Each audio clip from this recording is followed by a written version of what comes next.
Hello traders, welcome to the trading insider YouTube channel. तो आज से हम लोग शुरू करने वाले हैं मार्केट स्ट्रक्चर की एक सीरीज़, जहां पे हम डेली मार्केट बंद होने के बाद में एक वीडियो अपलोड किया करेंगे, जहां पे कंप्लीट मार्केट का ब्रेकडाउन हुआ करेगा कि हमने आज दिन भर में कहां पे सेटअप पकड़ा, कहां पे हमारा ट्रेड बना था और हमने कितने पॉइंट कैप्चर करे और उसके पीछे की साइकोलॉजी क्या थी, रिस्क रिवॉर्ड क्या था, सब के बारे में हम लोग बात करा करेंगे। तो आज से ये वीडियो हम लोग स्टार्ट करने वाले हैं। तो आज हम लोग देखेंगे 24 जनवरी का मार्केट स्ट्रक्चर। तो वीडियो में एंड तक बने रहना। तो वीडियो को स्टार्ट करते हैं अब।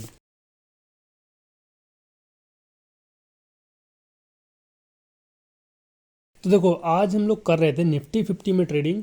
तो आज हमारे कुल दो सेटअप बने थे जो कि ट्रैप ट्रेडिंग के ऊपर थे, जिनमें से दूसरे वाले सेटअप में हमको करीबन 1% का फॉल दिखाई पड़ा और काफ़ी बड़े पॉइंट्स यहाँ पे हमने कैप्चर करे।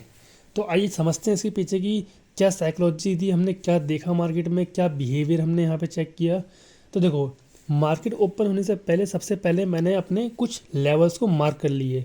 तो सबसे पहला काम यही होता है कि अगर आप लोग मार्केट में ट्रेडिंग करने के लिए आ रहे हैं तो उसको पहले एनालाइज कर लो, कुछ लेवल्स ड्रॉ कर लो। देखो, मार्केट में सिर्फ दो ही काम होते हैं। मार्केट सिंपली सप्लाई जोन से डिमांड जोन पे जाती है और डिमांड जोन से सप्लाई जोन पे जाती है।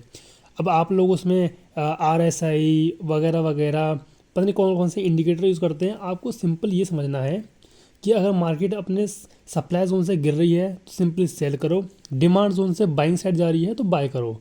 इतनी सी बस कहानी होती है मार्केट में। अब देखो, जब मार्केट ओपन नहीं हुई थी तो उस टाइम पे मैंने अपने कुछ लेवल्स ड्रॉ कर लिए थे। जैसे कि यहाँ पे देख सकते हैं, ये है 23 जनवरी की मार्केट, जिसका यहाँ पे ये हाई था ऊपर और नीचे लो था। अब जितने भी लोग ट्रेडिंग कर रहे हैं काफ़ी टाइम से, उनको पता होगा कि प्रीवियस डे का हाई और लो हमारा सपोर्ट रेजिस्टेंस की तरह काम करता है। हाई काम करता है रेजिस्टेंस की तरह, लो काम करता है सपोर्ट की तरह। तो सिंपली मैंने कुछ यहाँ पे लेवल्स निकाले और उनको ड्रॉ किया। जैसे कि देखो, ये प्रीवियस डे हाई था हमारा, ये हमारा काम करता है रेजिस्टेंस की तरह, और इसी को मैं एक्सपेंड करके पीछे ले गया तो यहाँ पे भी एक रेजिस्टेंस लेवल था। तो मैंने कंप्लीट इसको इस तरीके से ड्रॉ किया। ठीक है, सेम इसी तरीके से प्रीवियस डे का जो लो था ये वाला, इसको मैंने ड्रॉ किया फॉर सपोर्ट, ताकि ये सपोर्ट की तरह हमारा काम करे। और एग्जैक्टली अगर आप देखोगे तो सही में आज मार्केट ने ये अपर लेवल को एज रेजिस्टेंस रिस्पेक्ट किया है और ये नीचे वाले लेवल को एज सपोर्ट रिस्पेक्ट किया है। अब बात करते हैं कि हमने ये दो ट्रेड पकड़े कैसे। देखो, मार्केट हमारी little bit gap down open हुई थी यहाँ पे, और गैप डाउन ओपन होने के बाद में यहाँ पे बाइंग आना शुरू हो गई थी। अब बहुत सारे लोग ऐसे होते हैं जो मार्केट ओपन होते ही कूद जाते हैं ट्रेड में। पहले मार्केट को 2-3 कैंडल फॉर्म तो करने दो, एक सेटअप तो प्रॉपर बनने दो कि मार्केट करने क्या वाली है। तो यहाँ पे हम लोगों ने भी वेट किया। मार्केट पहले बाइंग पे गई और बाइंग में जाने के बाद यहाँ अपने रेजिस्टेंस लेवल से रिजेक्शन लेना स्टार्ट किया। ठीक है, अब रिजेक्शन लेने के बाद में अगेन मार्केट ने अपना इंट्राडे लो यहाँ पे ब्रेक कर दिया। अब देखो, बहुत सारे लोगों को पता होगा कि जो इंट्राडे हाई होता है और इंट्राडे लो होता है वो काफ़ी क्रूशियल लेवल्स होते हैं। जैसे कि इस टाइम पे जब मार्केट में ये वाली कैंडल बननी थी रेड वाली, तो ये बन चुका था ऊपर लेवल इंट्राडे हाई, और नीचे का ये वाला लेवल बन चुका था इंट्राडे लो, जो कि ये पहले वाले कैंडल का है। तो ये मेरे लिए काफ़ी ज़्यादा क्रूशियल लेवल था। मैंने ये प्लान किया था कि जैसी मार्केट इस इंट्राडे लो को ब्रेक करेगी तो मैं सेलिंग साइड में अपना ट्रेड लूँगा। तो मार्केट ने जब ब्रेक किया इस लेवल को प्रॉपर एक रेड कैंडल के साथ में, तो मैंने सोचा था कि मैं डायरेक्टली ऐसे घुस नहीं जाऊंगा ट्रेड में। बहुत सारे लोग डायरेक्टली ब्रेकआउट या ब्रेकडाउन पे एंटर कर जाते हैं ऐसे ही, जो कि गलत तरीका होता है। मैंने सोचा था कि जब पुल बैक आएगा मार्केट में तब मैं एंटर करूँगा। तो यहाँ पे पुल बैक भी आया और एक बढ़िया सी कैंडल भी बनी थी, लेकिन यहाँ पे मेरा रिस्क रिवॉर्ड सही नहीं बैठ रहा था। अगर मैं अपना यहाँ पे लगाता भी स्टॉप लॉस तो मुझे टारगेट बड़ा नहीं मिल रहा था, क्योंकि नीचे ही यहाँ सपोर्ट लेवल था, जिसके वजह से मुझे टारगेट काफ़ी छोटा मिल रहा था यहाँ पे। अब ऐसा नहीं कर सकता मैं कि हाँ ये सपोर्ट लेवल टूट जाएगा। मैं पहले से वो चीज़ नहीं सोच सकता जो हुई नहीं है।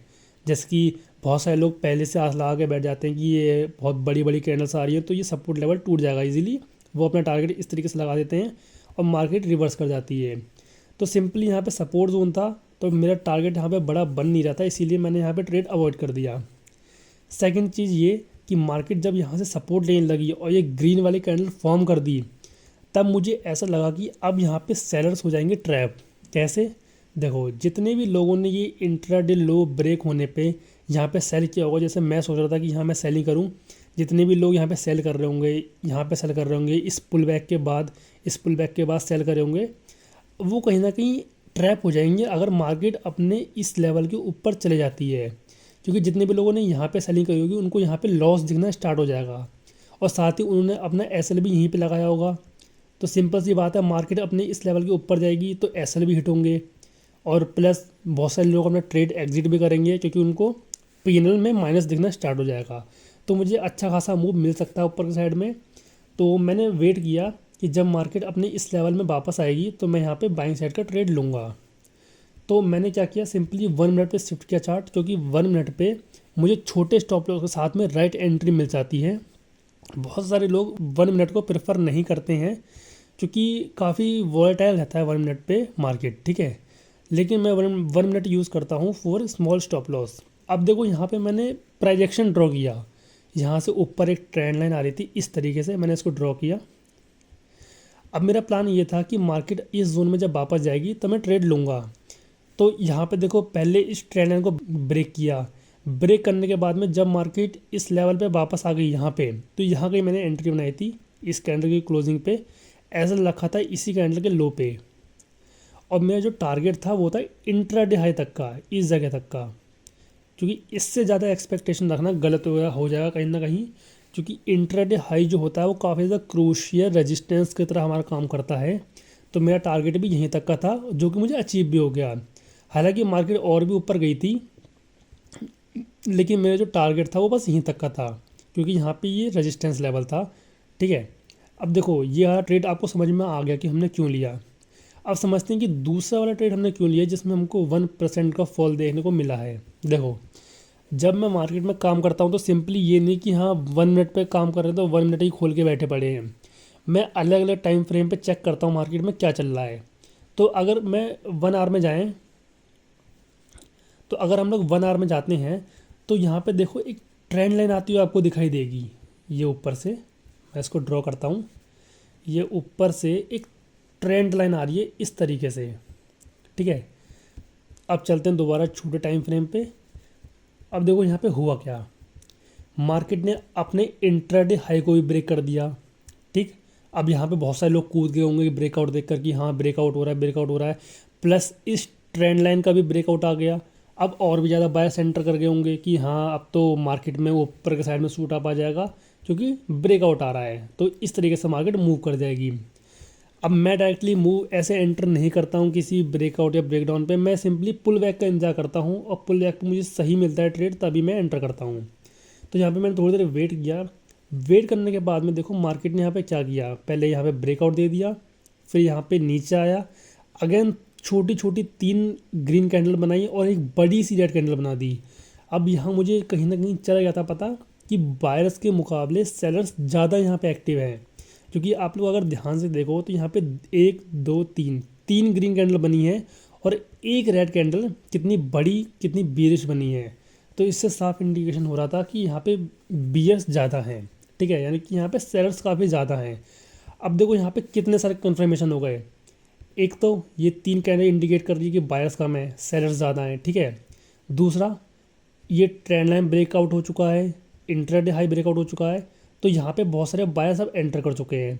अगर मार्केट अपने इस लेवल के अंदर आती है, इंट्राडे लेवल के अंदर आती है, तो सभी लोग ऊपर ट्रैप हो जाएंगे और वो अपना ट्रेड एग्जिट करना स्टार्ट कर देंगे, जिसकी वजह से फॉल आ जाएगा मार्केट में। और तीसरा यहाँ पे मार्केट ने एम बना दिया था, और एम पैटर्न होता है बियरिश पैटर्न, ठीक है। अब मेरे पास 3 कन्फर्मेशन हो चुके थे मार्केट में ट्रेड लेने के बियरिश साइड में, यानी कि सेल साइड में। अब मैंने सिंपली वेट किया कि जब मार्केट अपने जोन में वापस आएगी तो मैं ट्रेड लूँगा।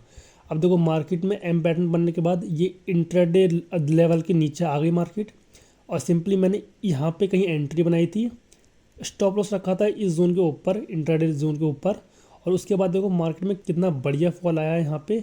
वैसे मेरा टारगेट तो सिर्फ यहीं तक का था, इस सपोर्ट जोन तक का, जो कि इंट्राडे लो भी था उस टाइम पे, यहाँ तक का था, क्योंकि यही एक वैलिड सपोर्ट है, तो यही मेरा वैलिड टारगेट होना चाहिए।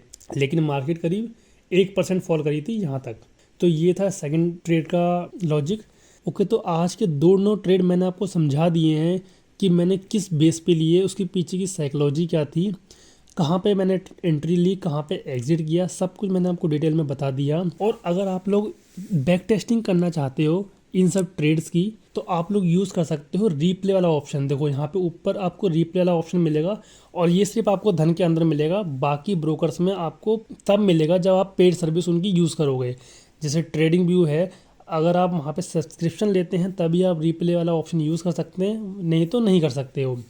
तो रीप्ले वाला ऑप्शन फ्री में यूज़ करने के लिए आपको धन में अकाउंट ओपन करवाना पड़ेगा। सिंपली डिस्क्रिप्शन में मैंने लिंक दे रखा है, वहाँ पर जाकर अपना अकाउंट ओपन करवा लीजिए। और यहाँ पे फिर सर्च करना tv.dhan.co। यहाँ पे आने के बाद सिंपली रीप्ले वाले ऑप्शन पे क्लिक करना, अपना चार्ट करना सिलेक्ट पहले कि किस पे आप लोग यूज़ करना चाहते हो, बैक टेस्टिंग करना चाहते हो। उसके बाद रीप्ले वाले ऑप्शन पे क्लिक करना। क्लिक करने के बाद देखो यहाँ पे आपको एक ब्लू लाइन दिखाई देगी बीच में कर्सर पे। तो आपको जहाँ से भी चार्ट अपना स्टार्ट करना है, सिंपली वहाँ पे जा कर के डबल क्लिक कर दीजिए कुछ इस तरीके से। अब मेरा चार्ट यहीं से ही रीप्ले होगा। अब मैं चेक कर सकता हूँ कि अगर इस तरीके से ये फॉल आया, उसके बाद ये ग्रीन कैंडल बनी, अब जितने भी सेलर्स यहाँ पर ट्रैप हुए होंगे वो अपनी पोजीशन एग्जिट करेंगे, तो मूव आएगा कि नहीं आएगा। तो इस तरीके से मैं यहाँ पे ट्रेड लगाता, और उसके बाद मैं चेक करता कि मेरा ट्रेड सही चलता भी या नहीं। और यहाँ पे मैं क्वांटिटी भर के चेक भी कर सकता हूँ कि मेरा कितना प्रॉफिट होता है। लाइक मान लो मैं 500 क्वांटिटी भरता, ठीक, और उसके बाद यहाँ पे बाय करता। अब मैं प्ले वाला बटन इस पर क्लिक करूँगा, अब ये चलना स्टार्ट हो जाएगा। और यहाँ पे देखो मुझे प्रॉफिट भी दिखाई दे रहा है कि मेरा प्रॉफिट कितना हो रहा होता। और देखो ये चलता जा रहा है। आप यहाँ से स्पीड भी चेंज कर सकते हैं, जिसकी 1x स्पीड है तो इसको कम भी कर सकते हैं 0.3, ठीक है। इस तरीके से आप स्पीड कम ज़्यादा करके चेक कर सकते हैं मार्केट को, ठीक है। तो ये आप तभी यूज़ कर पाओगे जब आपका धन में अकाउंट होगा। तो सिंपली डिस्क्रिप्शन में जाके अकाउंट ओपन करवा लीजिए। और आज की वीडियो में इतना ही। इसी तरीके की वीडियोस आती रहेंगी, ये सीरीज़ चलती रहेगी कंटिन्यू। रोज़ हम वीडियो अपलोड करेंगे मार्केट के ऊपर कि हमने कहाँ पे ट्रेड लिया, उसके पीछे का लॉजिक क्या था। चैनल को सब्सक्राइब कर लेना, और वीडियो पसंद आए हो तो वीडियो को लाइक भी कर देना। और जाके एक बार मेरे चैनल को चेकआउट करो, यहाँ पे मैंने बहुत बढ़िया बढ़िया अमेजिंग वीडियो डाल रखी है। लाइक ट्रेड ऑन ब्रेकआउट, कि हम किस तरीके से ब्रेकआउट्स पे ट्रेड कर सकते हैं, pro trading tips, liquidity trap क्या होता है, ओआई डेटा वगैरह वगैरह, मैंने बहुत सारे कंटेंट यहाँ पे डाल रखे हैं। तो सिंपली जाके चेकआउट करिए चैनल को, और सब्सक्राइब कर लेना ध्यान से। आज के लिए इतना ही। Thanks for watching this video guys.